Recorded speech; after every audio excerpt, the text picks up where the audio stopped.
I mean, there's a certain view, isn't there, that to become a monk is to escape from the world. To it's people are doing it from a sort of contracted, a fearful, a way of escaping life, which I know it isn't. But it is. Well, okay, yeah. Well, perhaps you can elaborate on why it is and why it isn't. Well, Buddha with his teaching would always say, well, it's not an escape, and it is an escape. Right. It's not an escape from responsibility. I certainly discovered that within a few days of being here, because I had to take on responsibilities. It wasn't an escape from the in that sense, from the harshness of life or the difficulties of life, because they come along with you. My period of life when I was travelling taught me that you can't just flee your troubles. It's an internal matter. However, it is an escape from living a life based on other people's values that you don't agree with. I had no strong urge to forge a career. I had no strong urge to make lots of money. I had no strong urge to raise a family. I felt at odds with, alienated from the world in that sense, because those things were not strong attractors to me. They didn't mean anything to me. And I found that living a monastic life did. So in that sense, I was escaping from the wrong life. Yeah. The life that wasn't intended for me, into the life that, in that sense, that was. So in that sense, and ultimately, of course, the Buddhist teaching is about escaping from suffering. Not through just trying to avoid it, but through fully comprehending it and understanding it and going beyond it. And a monastic setting is the ideal place, whether it's, someone in the world who's coming into the monastery for a week's retreat, or whether it's somebody who's devoting the rest of their lives to it. The purpose of following the Buddhist teaching is ultimately to escape suffering. So in that sense, it is pure escapism. Yeah. So it's both. Yeah. So when you had your interview with Alan, is there a sense that you're being checked out for suitability? I mean, it's a two-way thing. Oh, absolutely.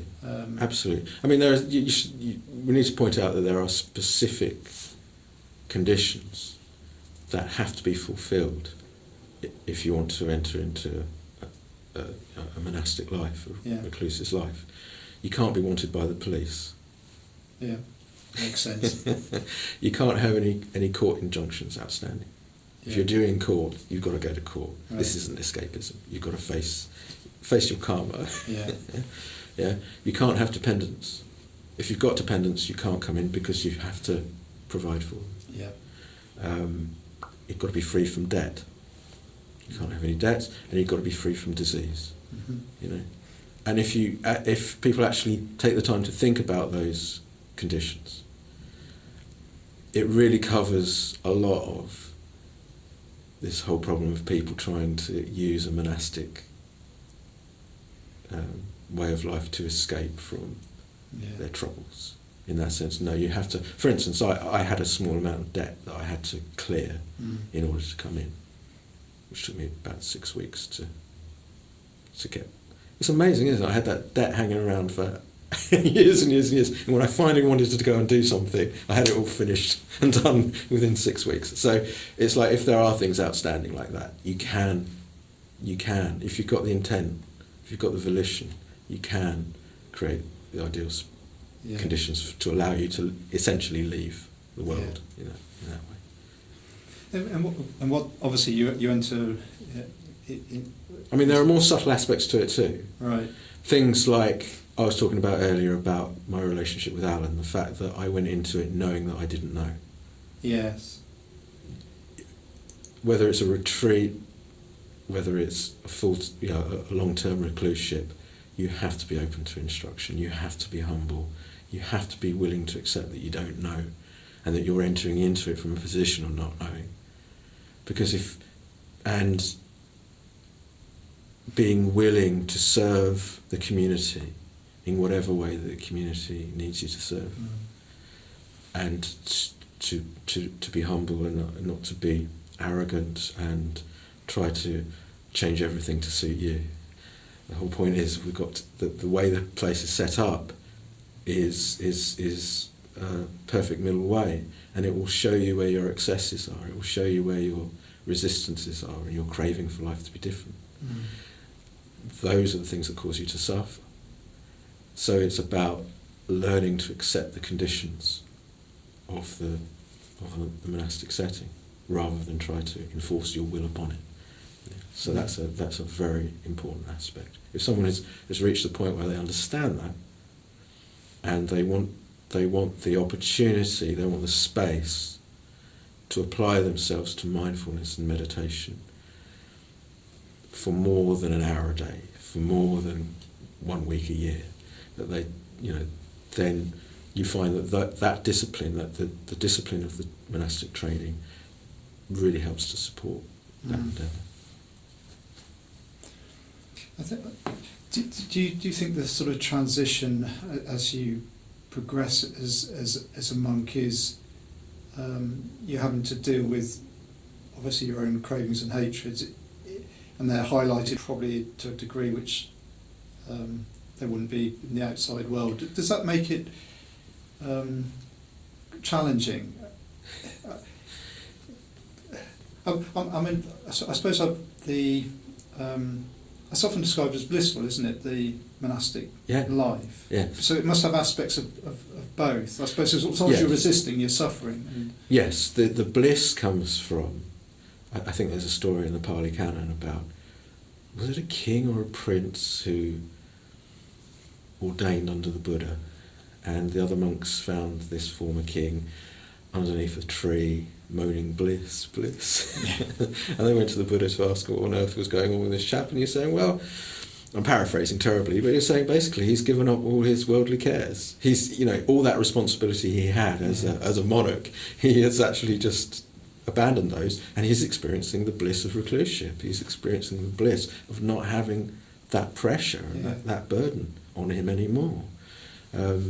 Doesn't mean that the work is finished by any means, but he's given himself the space in which he can work now at looking at what is the real cause of his suffering, because he's taken away a lot of the unnecessary worldly, I want to call it flim-flam, but I don't want to be disrespectful. And what of this letting go of, before you ordain, you have to, I guess, get rid of all your possessions, sort out all your affairs. Does that mean giving them all away, or are you allowed to? Do you want them? I mean, if somebody's coming in for full-time training, if they're going, no, at least for the minimum of 2 years, I want nothing but the Dhamma. I want nothing but the opportunity to practice the way free from worldly concerns and worldly burdens. And then you're going, oh yeah, but I want to keep my record collection. Yeah. I sold